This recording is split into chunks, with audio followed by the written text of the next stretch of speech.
সুপ্রিয় দর্শক, স্বাগত জানাচ্ছি আজকের সম্পাদকীয়তে। আমি আহমেদ সালেহীন। জামায়াত দেশে আবারও স্বৈরাচার ব্যবস্থা ফিরিয়ে আনতে চায় কিনা তা নিয়ে শঙ্কা প্রকাশ করেছেন বিএনপি মহাসচিব। দলটিকে ইঙ্গিত করে রাজনৈতিকভাবে তাদের নির্মূল করার তাগিদ দেন মির্জা ফখরুল। আর জামায়াত আমির বলেছেন, হাজার চেষ্টা করেও ফ্যাসিস্ট আওয়ামী লীগ হতে পারবে না বিএনপি, বরং দুর্বল আওয়ামী লীগ হতে পারে। এনসিপির নাহিদ ইসলামের প্রশ্ন তোলেন, ইতিহাসে কোনো সরকার 2 মাসে এত অজনপ্রিয় হতে পারে কিনা। প্রাসঙ্গিক বিষয় নিয়ে আজকের সম্পাদকীয় স্বৈরতন্ত্র নিয়ে বিতর্ক। আর এসব বিষয় নিয়ে আমাদের সঙ্গে আলোচনার জন্য স্টুডিওতে উপস্থিত আছেন এবিএম মোশাররফ হোসেন, সংসদ সদস্য বিএনপি, এবং সালাউদ্দিন আইয়ুবী, সংসদ সদস্য বাংলাদেশ জামায়াতে ইসলামী। দর্শক, আপনারাও এই আলোচনায় সরাসরি অংশ নিতে পারেন। আলোচনায় অংশ নেওয়ার জন্য সরাসরি কল করতে হবে টেলিভিশনের পর্দায় দেখানো নম্বরে। এছাড়াও ফেসবুকের মাধ্যমে আপনাদের মতামত পাঠাতে পারেন। আলোচনা শুরুর আগে জানিয়ে দিচ্ছি আমাদের আজকের প্রধান শিরোনামগুলো। নির্বাচনী ইশতেহার ও সই করা জুলাই সনদ বাস্তবায়নে বদ্ধপরিকর সরকার, বললেন প্রধানমন্ত্রী। দক্ষ ও জনবান্ধব প্রশাসন গড়তে নিয়োগ পদোন্নতিতে মেধা সততায় অগ্রাধিকার। ক্ষমতায় গিয়ে গণভোটের রায় নিয়ে প্রতারণা করছে বিএনপি, অভিযোগ জামায়াত আমিরের।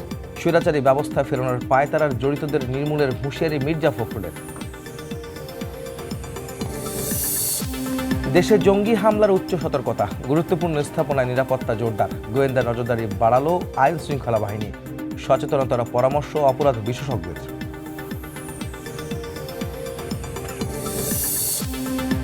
20,000 কোটি টাকা ছাপিয়ে সরকারকে দেওয়ার তথ্য ভিত্তিহীন, বলছেন গভর্নর। সংকটেও ব্যাংক থেকে বাড়তি ঋণ নিয়ে বেসরকারি খাতকে চাপে ফেলতে চান না অর্থমন্ত্রী।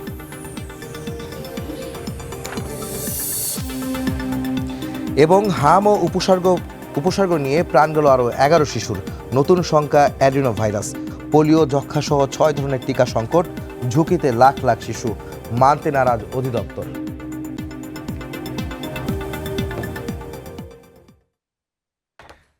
দর্শক, রাজনীতিতে সরকার এবং বিরোধী দলের নেতারা বেশ তর্ক বিতর্কে জমে উঠেছে এবং তাদের বেশ কিছু কথাবার্তা নিয়ে আসলে মূলত আজকের আমাদের বিষয়বস্তু সাজানো হয়েছে, যে স্বৈরতন্ত্র নিয়ে বিতর্ক যে সৃষ্টি হয়েছে সেগুলি নিয়ে।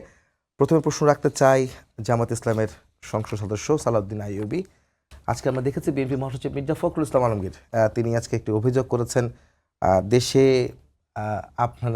আপনাদেরকে ইঙ্গিত করে বলেছেন দেশে স্বৈরশাসন ফিরিয়ে আনতে চান কিনা আপনারা, এমন একটা শঙ্কা তিনি প্রকাশ করেছেন। এবং একই সঙ্গে বলেছেন জামায়াত কখনো সুস্থ চিন্তা করতে পারে না। এটার একটু ব্যাখ্যা জানতে চাই আপনার কাছে, তারপরে মোশাররফ ভাইয়ের কাছে যাবো একই প্রশ্নে। জি, ধন্যবাদ আপনাকে। ধন্যবাদ সম্মানিত সহালোচক সংসদ সদস্য জনাব এবিএম মোশাররফ হোসেন সাহেবকে, সম্মানিত দর্শক বৃন্দকে। দেখুন, বাংলাদেশের রাজনীতিতে এক এক সময় এক একটা ট্যাগিং বা প্রসঙ্গকে প্রাসঙ্গিক করার চেষ্টা করা হয় আর কি। গত 17 বছর আমরা দেখতাম যে কিছু হলেই, এমনকি রানা প্লাজার মতো ঘটনা ঘটছে, সেখানে তখনকার স্বরাষ্ট্রমন্ত্রী তিনি বললেন যে এটা কে ঝাঁকি দিয়ে ফেলাইছে, বলছে এটা তো জামাত শিবিরের লোকজন রানা প্লাজা ঝাঁকি দিয়ে ফেলে দিছে। একেবারে মানে চুন থেকে পান পর্যন্ত খসে উঠলে মূল সামনে নায়ক হিসেবে জামায়াত ইসলামী অথবা ইসলামী ছাত্র শিবিরকে সামনে নিয়ে আসা হতো। এগুলো বাংলাদেশের রাজনীতিতে খুব পপুলিস্ট ওয়ার্ড আর কি বলা যায়। এ কথাগুলো বাজারে খায় ভালো, এগুলো আপনারাও সংবাদে শিরোনাম করেন, এগুলো ফেসবুক কমেন্টে খুব ভালো মানে সাড়া পড়ে। এই ইস্যুগুলো এই জন্য যারা মনে করে যে আজকে আর কোনো কথা নাই, যে কথা বললে এখন মোটামুটি এই ভাইরাল হওয়া যাবে, কথা বলা যাবে, এইটাকে সামনে নিয়ে আসার চেষ্টা করে। আরেকটা বিষয় হলো যে এখন বিএনপি বলেন বা বিএনপি মোনা বুদ্ধিজীবী যারা যারা বলেন, প্রায়শই এটা বলার চেষ্টা করে যে আমরা যদি আবার সেই তর্ক বিতর্কে জড়িয়ে যাই, বিরোধিতায় জড়িয়ে যাই, তাহলে দেখা যাবে কে লাভবান হবে? স্বৈরতন্ত্র অর্থাৎ শেখ হাসিনাকে, ফেসিবাদকে তারা মানে মিন করার চেষ্টা করে যে ফেসিবাদ আবার এখানে সুবিধা ভোগ করবে, আবার এসে আওয়ামী লীগ ভর করবে। সুতরাং আমাদের মিলেমিশে বিএনপি সরকারকে ক্ষমতায় রাখতে হবে। বিএনপি সরকারের বা সরকারি সিদ্ধান্তের বিরোধিতা এই জন্য করা যাবে না, কারণ এই বিরোধিতা করতে গেলেই দেখা যাবে যে আওয়ামী লীগকে সমর্থন করা হয়ে যাবে। এই প্রশ্নটাকে সামনে রেখে অনেক সময় এইটাকে বলার চেষ্টা করা হয় যে স্বৈরতন্ত্রকে ফিরে নিয়ে আসার জন্য যারাই সরকারের বিরুদ্ধে কথা বলে, সরকারের বিপক্ষে কথা বলে, তাদেরকে নিয়ে আসার চেষ্টা করে। দেখেন, জামাত ইসলামী কিন্তু বিএনপির যেই একেবারে বিরোধীদের যে জায়গাগুলো সেইটা নিয়ে জামাত ইসলামী কথা বলতেছে না। জামাত ইসলামী হলো দেশের জনগণের পক্ষে, জনগণ যেই বিষয়গুলোকে নিয়ে এই 12ই ফেব্রুয়ারি নির্বাচনের পরে থেকে কথা বলছে, যেটা নিয়ে চায়স্টলে আলোচনা হচ্ছে, যেটা নিয়ে মানুষের মনের মধ্যে প্রশ্ন, সেই প্রসঙ্গ নিয়ে জামাত ইসলামী কথা বলার চেষ্টা করছে। যেমন জনগণের একেবারে এই সরকারের শুরুর দিন থেকে বা জনমনে প্রসঙ্গটা কি, প্রথম প্রসঙ্গই হলো গণভোট। তারা যা গণভোট দিল, এই গণভোটের রায় তারা বাস্তবায়ন করবে কিনা। আসলে বিএনপি শুরুর দিনেই রায় বাস্তবায়ন না করার পথে পা বাড়িয়েছে। সুতরাং এই ইস্যুতে জামাত ইসলামকে বাধ্য হয়েই জনগণের পক্ষে অবস্থান নিতে হয়েছে, জনগণের রায়ের পক্ষে অবস্থান নিতে হয়েছে, জনগণের সিদ্ধান্তের পক্ষে অবস্থান নিতে হয়েছে। সেই অবস্থান নিতে গিয়ে সরকারের বিরুদ্ধে গেছে, সরকারের অর্থাৎ বিএনপির বিরুদ্ধে গেছে। এখন বিএনপি কষ্ট লাগা তো খুবই স্বাভাবিক, এটা তো বিএনপির পছন্দ হবে না। যেটা বিএনপি করতে চাচ্ছে না সেটা করার জন্য জামাত ইসলামী প্রেশার দিচ্ছে, জনগণের পক্ষ থেকে বলা হচ্ছে, জনগণকে সচেতন করা হচ্ছে, এটা তাদের কষ্ট লাগে স্বাভাবিক। গণভোটের রায় বাস্তবায়নের জন্য গতকালকে মামুনুল হক সাহেব তারা সমাবেশ করেছে। আজকে বাংলাদেশ জামাত ইসলামী জুলাই শহীদদেরকে নিয়ে সমাবেশ করেছে। আমি তো মনে করেছিলাম যে আজকে শিরোনাম হবে, আপনাদের শিরোনামে জুলাই শহীদদের সমাবেশ, এটা দেখলামই না। এটা খুবই আশ্চর্যজনক। আসলে বাংলাদেশে কোনটা কখন প্রাসঙ্গিক হয়ে ওঠে এটা গণমাধ্যম ঠিক করে কথা বলেছে, কথা বলেছে, কিন্তু এই শব্দটাই কিন্তু উচ্চারিত হয় না এই ইয়েতে, শিরোনামে, যে কি কোথায় কথাটা বলেছেন জামাত ইসলামের। শিরোনামে তো আমরা সবকিছু দিতে পারি না, অন্তত এইটাই বলা দরকার ছিল। আপনাকে বলি, আমি শিরোনামে কিন্তু আমরা কিছু দিতে পারি না, কারণ সেটা আমাদের নিউজে থাকে। সেটা আপনি যদি নিউজটা দেখেন, আমরা হেডলাইনটা দিয়ে হচ্ছে মানুষ তো হেডলাইনটাই দেখে ভাই। না হেডলাইনে তো আপনি কোন হেডলাইনে কি দেখেছেন কখনো যেটা কোথায় বলেছেন, কেন বলেছেন? এটা অসংখ্য জায়গায়, কোনো হেডলাইনে হয় না, অসংখ্য জায়গায় দেখেছি, পত্রিকা, অনলাইন, টেলিভিশন, কোথাও এটা বলে যেটা আপনি যুক্তি দিয়েছেন, মানে আমি সম্মান দিয়ে বলছি আপনাদের টেলিভিশনে ভৈরবে জনাব তারেক রহমান সাহেব রাত 12টায় ভৈরবে সমাবেশ করছেন। জনাব তারেক রহমান এখানে হেডলাইন হয়েছে আমার জন্য। না সেটা তো আপনি স্পেসিফিক এই কারণে যে রাত 12টা বা রাত 4টা, ভোর 4টা, সেই কারণে সেটা বলা যায়। আপনি করেন, আপনি যদি করেন, এটা আজকের বিতর্কের বিষয় না। আমি আমার প্রত্যাশা ছিল যে এটা হেডলাইনে আসবে। মানুষের সেটা নির্বাচনী প্রচারণা ছিল রাত 12টা বা 1টা এবং 4টা পর্যন্ত তিনি নরসিংদীতে সমাবেশ করেছেন। ভোর 4টা পর্যন্ত নরসিংদীতে নির্বাচনী প্রচারণা চালানো, সেটা একটা হেডলাইন হতে পারে। আমি সেই তর্কে যাব না, নিউজের তর্কে। হ্যাঁ ঠিক আছে, এটা আমার প্রত্যাশা ছিল, এটা আমার নিউজটা প্রত্যাশা ছিল, নিউজটা দেখেন, এটা আমার প্রত্যাশা ছিল যে জুলাই পূরণ হবে। আমি মনে করি জুলাই ইস্যুটাকে আপনারা মানে এইভাবে আস্তে আস্তে স্তীমিত হইতে যে দিবেন না। আমাদের নিউজের মধ্যে গণভোটের ইস্যুটা আছে, জুলাই সনদের বিষয়টা কিন্তু অবশ্যই আছে, প্রত্যেকের বক্তব্য তুলে ধরেছে আমরা। গতকালকে বাংলাদেশ খেলাফত মজলিস করেছে, আজকে জামাত ইসলামী জুলাই আন্দোলনের মানে যারা শহীদ হয়েছেন সেই পরিবার, যারা আহত হয়েছেন তাদেরকে নিয়ে সমাবেশ করেছে। মুখ্য উদ্দেশ্য এখানে জামাত ইসলামী কিন্তু মানে তার স্বার্থকে নিয়ে কথা বলছে না। জামাত ইসলামী কথা বলছে গণভোটের রায় নিয়ে। গণভোটের রায় বাস্তবায়িত হলে জামাতের কি লাভ বলেন তো? দেশের লাভ, দেশের প্রয়োজনে জামাত ইসলামী কথা বলার চেষ্টা করছে।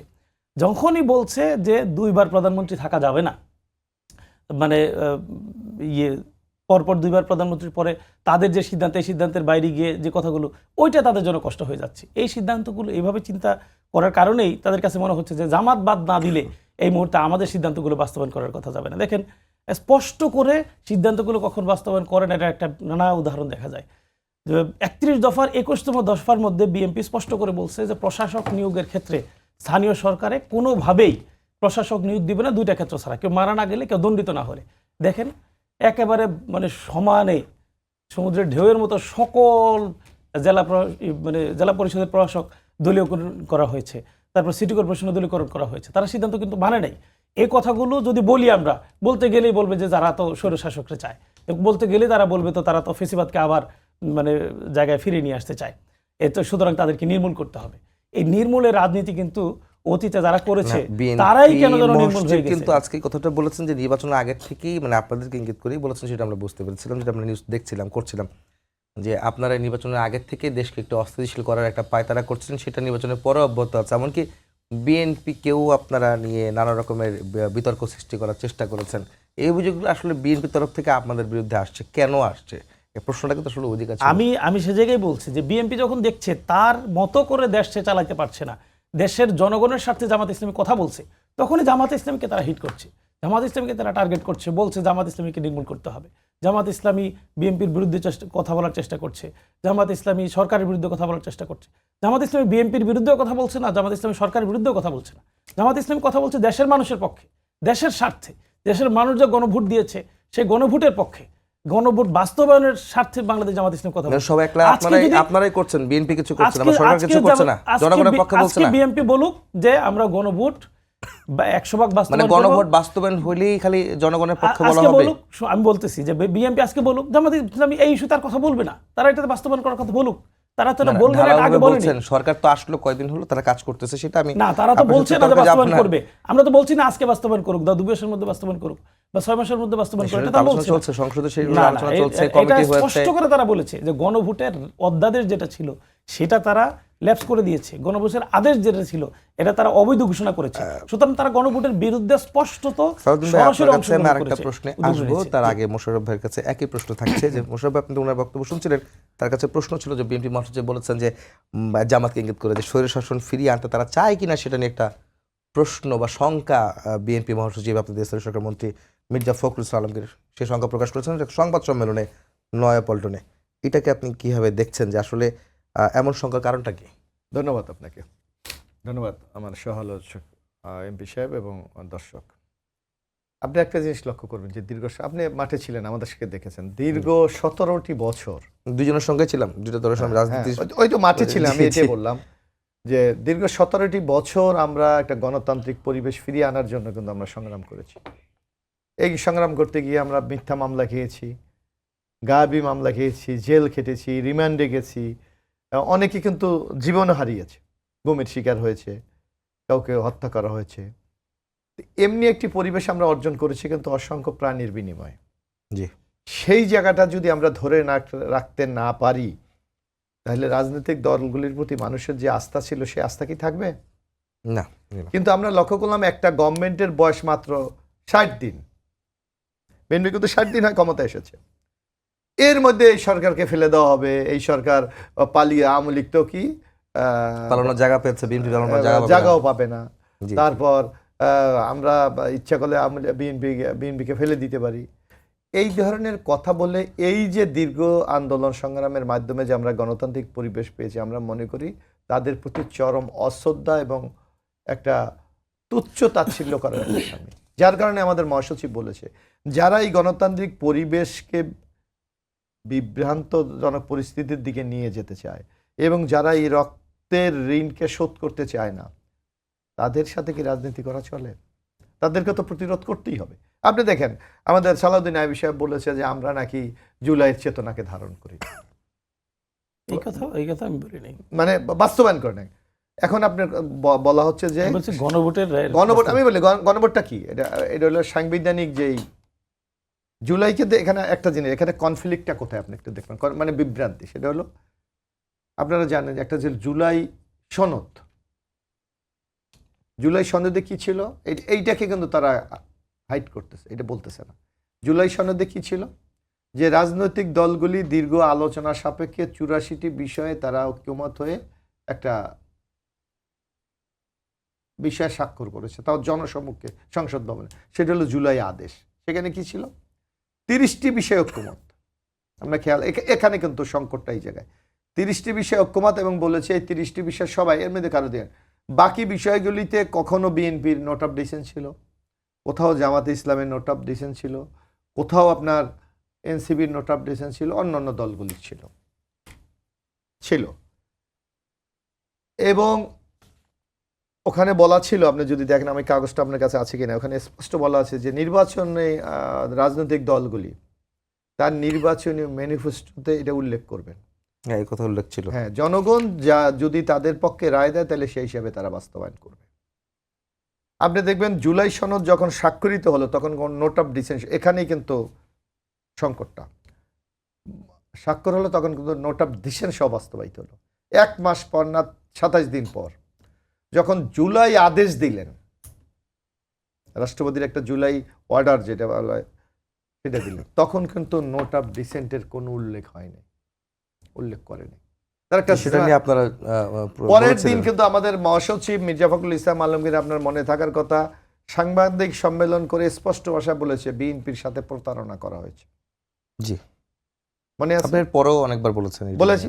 এখন আমি সালাউদ্দিন আইবিকে বলি, আপনি কি জুলাই সনদ বাস্তবায়ন করতে চান না আদেশ? এখন সংকট, আরেকটু সংকটের দিকে যান। এই যে সকল রাজনৈতিক দলগুলি ইউনূসের এই 1 বছর 6 মাসে কিন্তু 133টা অর্ডিন্যান্স জারি হয়েছে, জি যেগুলির দায়িত্ব 30 দিনের মধ্যে এগুলো আইনে পরিণত করার, পার্লামেন্ট যখন বসবে। আমরা কিন্তু প্রথম দিন আপনি দেখেছেন উনি বলেছে আমরা নাকি বাস্তবায়ন চাই না জুলাই আদেশ এগুলি। আমরা কিন্তু প্রথম দিনই 133টা অর্ডিন্যান্স উত্থাপিত হয়েছে সংসদে, নিশ্চয়ই আপনার মনে আছে। এবং এগুলি তাৎক্ষণিক, যাতে কারণ আপনি 9 এপ্রিলের মধ্যে এগুলিকে সব আইনে পরিণত করতে হবে। এগুলিকে কিন্তু সব ওই দিনে বিশেষ কমিটি করে ওই কমিটি পাঠিয়ে দেওয়া হয়েছে। বিশেষ কমিটিতে যারা জামাত 20টা ইসলাম, মনে হয় বাতিল করেছিলেন আমি একটু বলি সাদিন ভাই, না, 20টা মনে হয় বাতিল না, আমি বলতেছি এখানে সবাই বিশেষ কমিটি আলাপ আলোচনা করে 98টি সর্বসম্মতিক্রমে আইনে পরিণত করার সিদ্ধান্ত গ্রহণ করা হয়েছে। 15টি ছিল যে আলোচনার বিষয়, 15টি না 16টা ছিল যে এগুলি অধিকতর আলোচনা করে উপস্থাপন করে। 4টিতে বলা হয়েছে এদিকে বাস্তবায়ন করা হবে না। আর আপনার যেইটা নিয়ে বড় বিতর্ক, আপনার সুপ্রিম কোর্টের সচিবালয়, গুম কমিশন, ওই যে এরকম 4টা, এইগুলিকে বিএনপির পক্ষ থেকে বলা হয়েছে এগুলিকে অধিকতার পরামর্শ নিয়ে সরকারি দল, বিরোধী দল, সাংবিধানিক বিশেষজ্ঞ এবং যারা এক্সপার্ট আলোচনা করো। তাইলে বিএনপি কোথায় জুলাই সনদ বাস্তবায়ন করতে চায় না আপনি বলেন? বরং আমরা বলি যারা সেদিন প্রকাশ্যে ওই যে সংসদ ভবনের সামনে জুলাই সনদে স্বাক্ষর করে নাই, কোনো দল তো করে নাই, খেয়াল আছে তো? জি, এনসিপি করে নাই। তাহলে তাদেরকে আপনি কি বলবেন? তারা এলাকে জুলাই বাস্তবায়ন করতে চায়? তারা যখন নির্বাচনের পরে কিন্তু তারা স্বাক্ষর করেছে। জি, তো সুতরাং বিএনপি কিন্তু ডিটারমাইন্ড যে আমরা কি বলেছি, আমাদের মাননীয় প্রধানমন্ত্রী তারেক রহমান সাহেব প্রত্যেকটি বিষয় আমরা অক্ষর অক্ষরে পালন করব। এখন ওনারা একটা ঘোলা পানিতে মাছ শিকারের জন্য, এবং আমি আরেকটু কথা বলি যে আমরা কেন বলেছি আওয়ামী লীগে। আপনার মনে আছে জামাত ইসলামের আমির ডক্টর শফিকুর রহমান বিরোধী দলের নেতা বলেছিলেন আওয়ামী লীগের সাথে আমাদের কোনো সমস্যা নেই, বিরোধ নেই, আমরা ক্ষমা করে দিয়েছি, মনে আছে? জি জি। তা আপনি যদি ক্ষমা করে দেন তাহলে আবার তাদেরকে নিয়ে কথা বলেন কেন? তারপর আমরা ভারতের সাথে আপনি দেখবেন তারা বলেছে ভারতের সাথে সম্পর্ক উন্নয়ন করা আমাদের দরকার। এইগুলি প্রশ্নটা ছিল মোশাররফ ভাই, আমি প্রশ্ন চেঞ্জ করতে চাই। সেক্ষেত্রে আগে যে মানে স্বৈর শাসন ফিরিয়ে আনার যে একটা সংখ্যা প্রকাশ করেছেন, এই জায়গাটা কেন এখানে যদি আজকে এই 5ই আগস্টের পর যে গণতান্ত্রিক একটা নির্বাচনের মাধ্যমে যে সরকার প্রতিষ্ঠা হয়েছে, এটা যদি আপনার সার্ভাইভ না করে তাহলে কি যাবে? আমি আবার ব্যাক টু প্যাভিলিয়ন, আমার আবার আগের জায়গায় ফিরে যেতে হবে। সেখানে আবারও আমার গুম হবে, আবারও আমার রাজনৈতিক দলগুলিকে নিচ্ছিন্ন করা তাদের নানা কৌশল হবে। এই যে আমাদের ইসলামী এখন বলুক তাদের কতজনকে ফাঁসি দিয়েছে, তারা কি ভুলে গেছে? বেগম খালেদা জিয়াকে বিনা দোষে কারাগারে রাখা হয়েছে।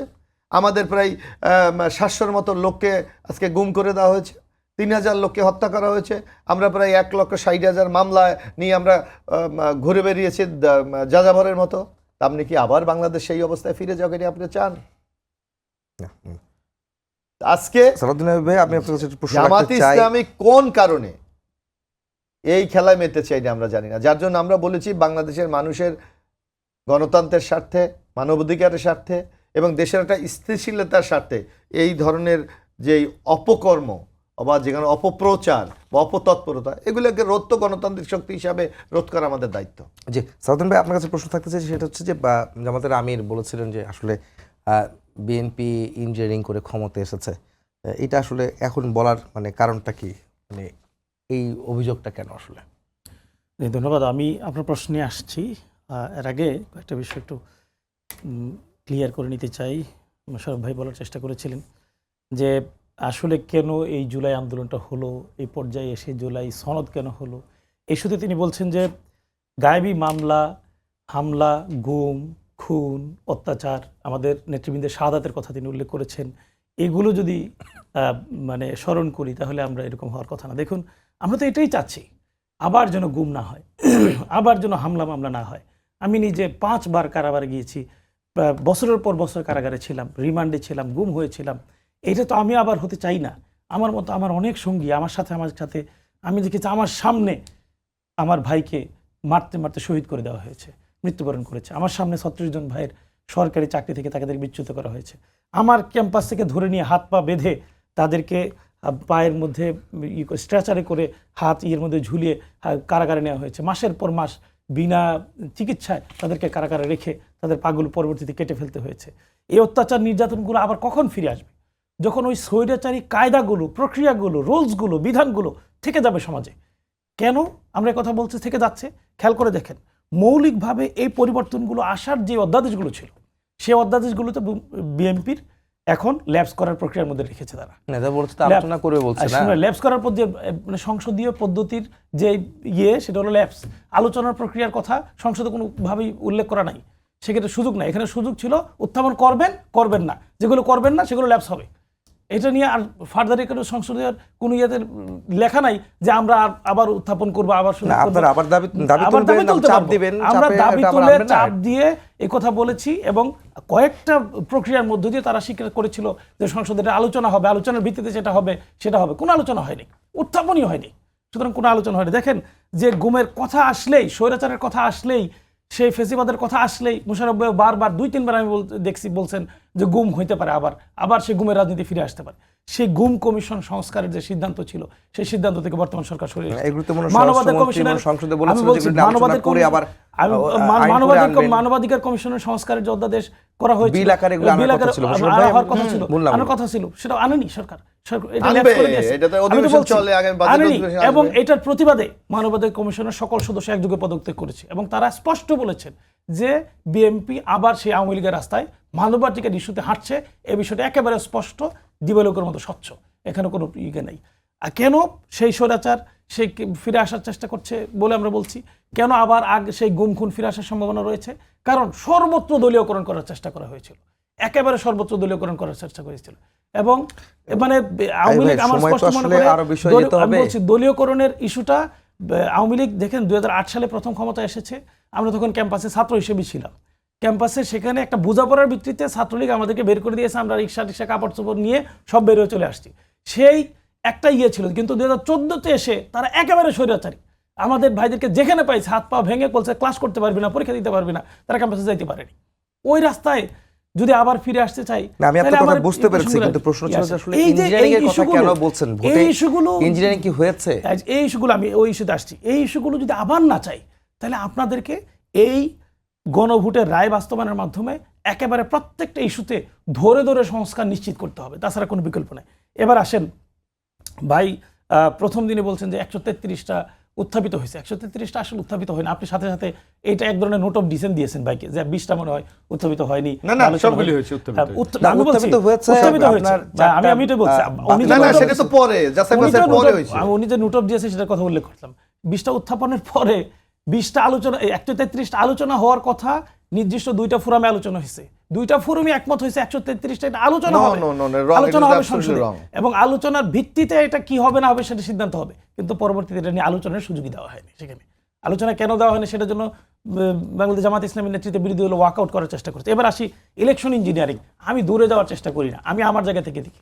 আমি আমার যে আসনে নির্বাচন করেছি, সেই আসনের নির্বাচনে রাত 9:30টার সময় একটা জাতীয় দৈনিকে এসেছে যে আমি 11,000 ভোটে পরাজিত হয়েছি।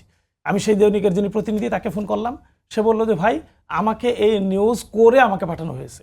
এই নিউজ কারা করেছে? এটার সূত্র ধরে আরও 17টা স্থানীয় বিভিন্ন পোর্টাল, ব্যক্তি যারা খুব জনপ্রিয় এলাকায় আছে, কন্টেন্ট ক্রিয়েটর, তারা এটা শেয়ার করা শুরু করেছে। আমি সংশ্লিষ্ট যিনি সহকারী প্রিজাইডিং অফিসার আছে তাকে বললাম যে এই নিউজ এখানে আসতেছে, আপনি প্রকাশ করছেন। মাত্র 122টা কেন্দ্রের মধ্যে মাত্র 88টা কেন্দ্র প্রকাশিত হয়েছে, এখনই রেজাল্ট হয়ে গেছে, আমি ফেল করেছি, উনি পাস করেছে, এটা কীভাবে হয়? উনি বলছে এরকম তো হওয়ার কথা না। উনি আধা ঘন্টা এটা স্থগিত রেখেছেন, সাংবাদিকদের ডেকেছেন। ডাকার পরে এখানে যারা আইনশৃঙ্খলা বাহিনীতে ছিল, বিশেষ করে সেনাবাহিনী সহ তারা এসে আমাকে আশ্বস্ত করেছে আমরা রেজাল্ট দিয়ে আপনাদেরকে এখান থেকে যাব। আমি বলছি আপনি যদি রেজাল্ট কোনোভাবে কারচুপি করার চেষ্টা করেন তাহলে এখান থেকে কোনোভাবে রেজাল্ট দিতে পারবে না। নির্বাচনী ইঞ্জিনিয়ারিং হয়েছে, এটা কি প্রমাণ করে?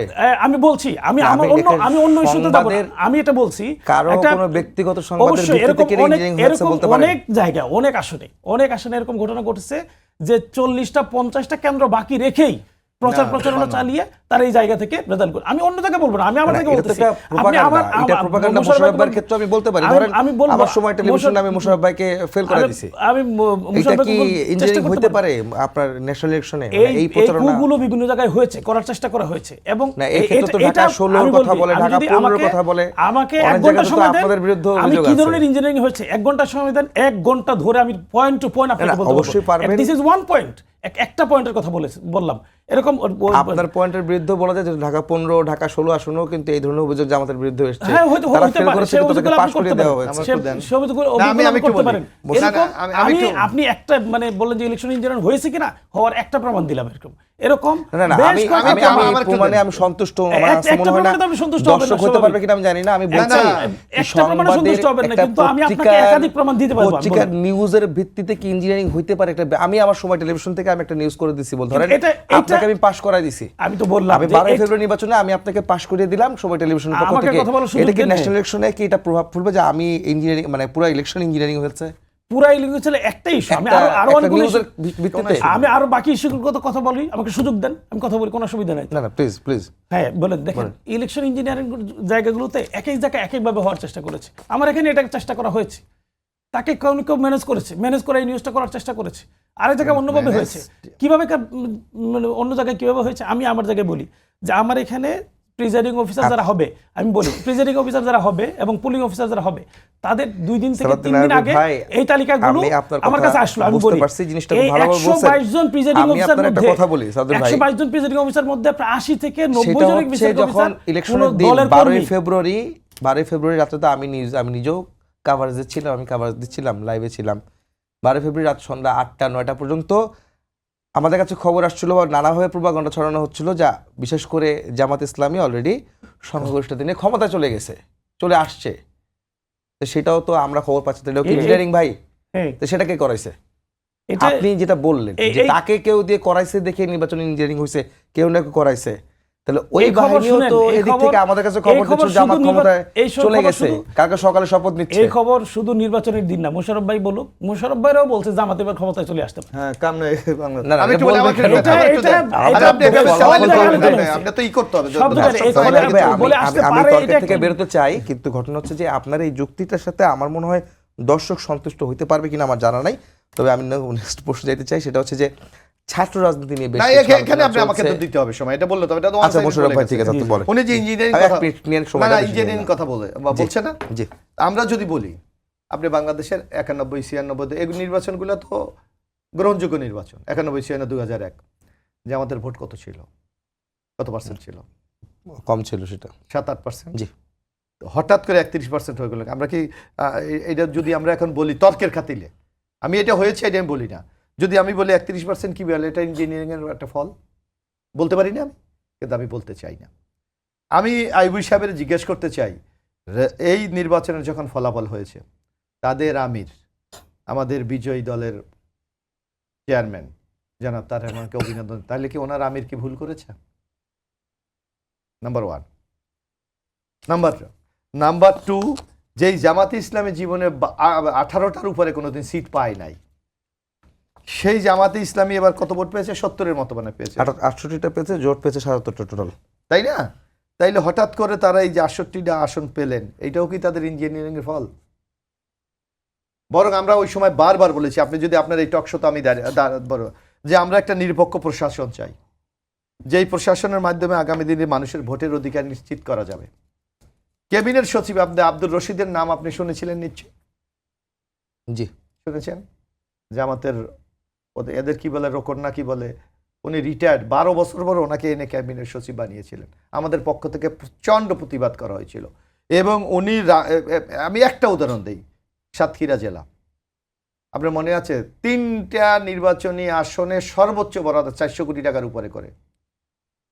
একটা হলো এই হাসনাত আবদুল্লাহ, তারপর আসিফ মাহমুদ এবং এই আব্দুর রশিদ সাহেব। আপনি দেখেন সেই সাতক্ষীরাতে 4টা সিটে কিন্তু জামাত পেয়েছে। তাহলে আমরা কি মনে করবো এইগুলি সেই ইঞ্জিনিয়ারিং এর ফল না? এবং আপনি দেখবেন যখনই জামাত ক্ষমতায় আসতে পারে নাই, যারা ইঞ্জিনিয়ারিং এর সাথে জড়িত ছিল ফেল করেছে, খোদাবাক চৌধুরী পদত্যাগ করেছে, মনে আছে? জি। তো এইগুলি যে যদি আমরা আমার, এরকম উদাহরণ দিলে অসংখ্য উদাহরণ আমরা দিতে পারবো। অবশ্যই, 5টা ওনার মিনিট মতো সময় আছে, ওনার মতো আমি এইভাবে বলতে চাই না। তবে যেই নির্বাচন সারা বিশ্বব্যাপী প্রশংসিত হয়েছে, আজ পর্যন্ত এই নির্বাচন নিয়ে একটা শব্দকে উচ্চারণ করে নাই। সেখানে যদি জামাতে ইসলাম বলে ইঞ্জিনিয়ারিং হয়েছে, তা আমি মনে করি জনগণের রায়ের প্রতি চরম একটা তামাশা তারা করছে, এবং এর রেজাল্ট কিন্তু বাংলাদেশের জনগণ। মোশাররফ ভাই, আপনার কাছ থেকে প্রশ্ন শুরু করতে, সেটা হচ্ছে ছাত্র রাজনীতির প্রশ্ন করে আমি আসুন। ছাত্র রাজনীতি যাচ্ছে কোথায়? ছাত্র রাজনীতি দেশের যে বর্তমান পরিস্থিতি, বেশ কিছু জায়গায় সংঘর্ষ কিংবা উত্তেজনা দেখা দিয়েছে এবং গত কয়েকদিন যাবৎ এই বিষয়টা খুব আলোচনায় আসছে এবং সবাই বেশ উদ্বিগ্ন। আপনারা তো ছাত্র রাজনীতি করেই এসছেন, আমার ভাইও সালাউদ্দিন ভাইও তিনিও ছাত্র রাজনীতি থেকে এসেছেন। তো এই বিষয়টাকে আসলে কিভাবে দেখছেন আপনারা? না, আমি যাচ্ছে কোন দিকে আসলে? আমি মনে করি ছাত্র রাজনীতির যে একটা গৌরবোজ্জ্বল ঐতিহ্য, সেই ঐতিহ্যকে ধরে রাখতে হলে আমাদের এই ধরনের রাজনীতি থেকে বেরিয়ে যেতে হবে। এক, কিন্তু সংকটটা কি কোথায়? ধরনের রাজনীতি? এই যে এখন কিছু উত্তেজনা দেখা যায়, কিছু দেখা যায়। কারণ আপনাকে একটা জিনিস বলি, কেন এই ঘটনাটার অবতারণা হয়েছে। আমি ছাত্র রাজনীতি করেছি, আমি তো প্রকাশ্যে বলেছি আমি জাতীয়তাবাদী ছাত্র দল করি। আমি তো প্রকাশ্যে বলেছি আমি গণতান্ত্রিক পরিবেশ চাই। আমি তো প্রকাশ্যে বলেছি আমি মানুষের বাক স্বাধীনতা চাই। আমি প্রকাশ্যে বলেছি আমি প্রগতির পথে এগিয়ে যেতে চাই। কারা পরিচয় দিতে পারে না? কারা গোপনে রাজনীতি করতে চায়? কারা ক্ষমতার, যখন আওয়ামী লীগ ক্ষমতায় ছিল, কারা ছাত্রলীগের ছত্রছায়ায় পোস্ট নিয়ে রাজনীতি করেছে? ছাত্রলীগ নাই, ওই আমরা বেকায়দায় পড়ে ওইদিকে ছিলাম, আমরা ছাত্র শিবির। সংকটটা কিন্তু এখানে তৈরি হয়েছে। আপনাকে স্বচ্ছতা, জবাবদিহিতা এবং আপনার ছাত্র রাজনীতির একটা গৌরব ঐতিহ্য আছে, সেই ঐতিহ্যকে আমি তো মনে করি ছাত্র রাজনীতির নামে আজকে ম্লান করে দেওয়া হয়েছে। এই যে সাদিক কায়েম, আপনি দেখেন, মিডিয়া দেখেন, ছাত্রলীগের মিছিলের সামনে সারির লোক, উনি এখন ছাত্র শিবিরের নেতা। জি, এই ফরহাদ সালাউদ্দিন ভাই, একটা, আমি যে ঢাকা বিশ্ববিদ্যালয়ে যে সাবজেক্টে পড়েছি, সেই সাবজেক্টে ছাত্রলীগের জেনারেল সেক্রেটারি ছিলেন, উনি এখন ডাকসুর জিএস গোপনে। এবং আমি একবার এইটাও দেখেছি, ওই 5 তারিখের পর একজনে বলেছে আমরা 12 লক্ষ টাকা দিয়ে পোস্ট নিয়েছি, এবং হাইকমান্ডের নির্দেশে। তো যারা নিজের পরিচয় দিতে লজ্জা পায়, যারা তাদের পরিচয় গোপন করে অন্য পরগাছা ধরে বেঁচে থাকতে চায়, তো তাদের রাজনীতির আদর্শ, কমিটমেন্ট কতটুকু আছে এটা আপনি দেখেন। যার কারণে যারা গণতন্ত্রে বিশ্বাস করে, তারা জবাবদিহিতা বিশ্বাস করে, নিজের স্বচ্ছতা বিশ্বাস করে, এই রাজনীতির বিরুদ্ধে তারা দাঁড়াবে, এটাই তো স্বাভাবিক। কিন্তু আপনাদেরকে তো বলা হচ্ছে ছাত্রলীগের আবারও সেই পুরনো চেহারা না, ছাত্রদলের মধ্যে দেখা আর যাচ্ছে। ছাত্রদল এইটা তো কেন? আমি বলি, এই যে যারা ছাত্র লীগের সাথে ছিল, পরের দিন শিবির ছাত্রদল, আপনি তো নেই ঢাকা বিশ্ববিদ্যালয়ের কোনো হলে এখনো ছাত্রদল থাকতে পারে, এখনো থাকতে পারে। আপনি বলেন কি স্লোগানটা 5 তারিখের পর কৌশলে করেছিল যে বিসি নিয়াজ সাহেব, আপনার মনে আছে? জি, প্রথম স্লোগান তুলেছিলেন যে ক্যাম্পাসে ছাত্র রাজনীতি থাকবে না, অথচ ছাত্র শিবির প্রত্যেকটা হলে অবস্থান নিয়েছে। পরে বলেছে আপনি মানে মধুর ক্যান্টিনের রাজনীতি, হলে যেতে পারবেন না, অথচ হলে সেখানে ফিস্ট হচ্ছে, হলে এই প্রতিযোগিতা হচ্ছে, হলের পানির পণ দিচ্ছে। তাদেরকে নির্বাচনে বিজয়ী করে বোঝানো হয়েছে যে একটা বিরাট শক্তির উত্থান ঘটেছে, but it is the absolutely game. সেই গেমের আজকে একটা নগ্ন রূপ আমরা দেখতে পাচ্ছি। সালাউদ্দিন ভাই, আমরা একটা বিষয়, সেটা হচ্ছে ছাত্র রাজনীতির বিষয়ে যখন প্রশ্নটা তুলেছি, তখন নানা ধরনের প্রশ্ন কিন্তু আসে, যে গুপ্তর কথা বলছিলেন, মানে এক প্রকার উনি এই কথাটা বলেছেন। একই সঙ্গে বিশেষ করে জামাত এবং শিবিরের ক্ষেত্রে এই প্রশ্নটা বারবারই আসে যে তারা বিভিন্ন বট আইডি দিয়ে বিভ্রান্ত ছড়ায়, এবং যেই বিষয়টা নিয়ে আসলে ছাত্র রাজনীতিতে বেশ উত্তেজনা দেখতে পাচ্ছি, যে কোনো প্রধানমন্ত্রী তার মেয়ে সহ যে ছবিটা আসছে বাইরে আর কি, যদিও ফেক ছবিটা আমরা দেখেছি, সেগুলি নিয়ে তো আসলে উত্তেজনা তৈরি হচ্ছে। সেগুলি আসলে আপনাদের দিকে বারবার কেন যায়, মানে এই প্রশ্নটা আসলে থাকছে। ধন্যবাদ আপনাকে। আমি শুরুতে ওই ইয়েতে 30 ছাত্র রাজনীতি আসলে যাচ্ছে কোন দিকে সেটা একটু বলেন। ছোট করে 1 মিনিট সময় আছে আমার, 1-1.5 মিনিট। আগের ইস্যুতে 30 সেকেন্ড কথা বলে আসি। দেখেন, ইলেকশন ইঞ্জিনিয়ারিং এর বড় যে খলিল সাহেব নির্বাচনী পুরো প্রক্রিয়ার সাথে জড়িত ছিল, সেই খলিল সাহেব এখন বিএনপির পররাষ্ট্রমন্ত্রী। একেবারে ধরেন আপনি আলোচনা সমালোচনা হয়েছে, রেজওয়ানা সাহেব স্পষ্ট করে বলেছেন যে মেইন স্ট্রিম হইতে দেয়নি একটা দলকে। 2 জন উপদেষ্টা স্পষ্ট করে সরাসরি বলেছেন যে এই ইঞ্জিনিয়ারিং সাথে তারা জড়িত ছিল। এবার আসেন যে মোশাররফ ভাই বলছেন, মোশাররফ ভাই যেভাবে বলছে যে ওনারা ছাত্র রাজনীতি করেছে, আমি হল সভাপতি ছিলাম, হলে সবাই আমাকে চেত, আমি ছাত্র শিবিরের সভাপতি ছিলাম, হলের সভাপতি ছিল। পরবর্তী সেখান থেকে আমি ছাত্র শিবিরের কেন্দ্রীয় সভাপতি। সাদিক কায়েমদের কথা বললো, আমি বলছি, উনি যেভাবে বলছে, আমি ছাত্র শিবিরের কেন্দ্রীয় সভাপতি ছিলাম। কেন্দ্রীয় সভাপতি থাকার আগে একাধিকবার মামলার শিকার হয়েছি, কারাগারে দিয়েছি, রিমান্ডে গিয়েছি, ছাত্র শিবিরের পরিচয় সেখানে গিয়েছি। ছাত্র শিবিরের পরিচয়ের কারণেই মামলা হামলা, বাড়িতে থাকতে পারেনি, আমার ভাইরা লাঞ্ছনার শিকার হয়েছে, আমার পরিবার লাঞ্ছনার শিকার হয়েছে, এটা ছাত্র শিবিরের পরিচয়ের কারণেই। এই যে কথা বলা হচ্ছে যে আমাদেরকে কেউ চিনতো না, ওনাদেরকে সবাই চিনতো, এটা একেবারে আরেকটা অবান্তর প্রশ্ন একটা- সংকট ছিল, বট মানে- বাহিনী এবং যেসব প্রচারণা অবান্তর কথা। প্রপাগান্ডা আপনাদের এটা- কাছ থেকে এটার কেন, উত্তর- মানে এই প্রশ্নটা আপনাদের কাছে কেন যায়? এটার উত্তর আপনার কাছে আপনিই দিয়েছেন ইতিমধ্যে, যে ফেক আইডি প্রচার করে, ফেক আইডিতে ছবি দিয়ে, ফেক তথ্য দিয়ে ভাইদেরকে মামলার শিকার করা ভাই, হয়েছে। এইটা আপনি সময় বলেছেন শেষ, যে 30 এটা একটা সেকেন্ড আছে, অবৈধ- এটা সমাধানটা কি আসলে? এটা- স্বাধীন ভাই, আপনি একটু বলেন তো। একেবারে আস্থার সংকট, আর কিছুই না। আর ছাত্রদলের জন্য এই আমার একটা বট পরামর্শ থাক- বাহিনী বা আমি- এই আমি ধরনের একটু বলি- এই আইডি গুলি বন্ধ করার উপায় কি আসলে? এটা কিন্তু এটা বন্ধ করতে পারবেন না আপনি। এটা প্রত্যেকটা- একটা ইন্টারন্যাশনাল ক্রাইসিস, শুধু বাংলাদেশে না, সব জায়গায়। কারণ বিভিন্ন জনে চাইলে এটা করতে পারে, এটা আপনি করতে পারবেন না, কিন্তু আপনার আস্থা তৈরি করতে হবে। এই আস্থার জায়গায় বসে সমাধান করতে হবে।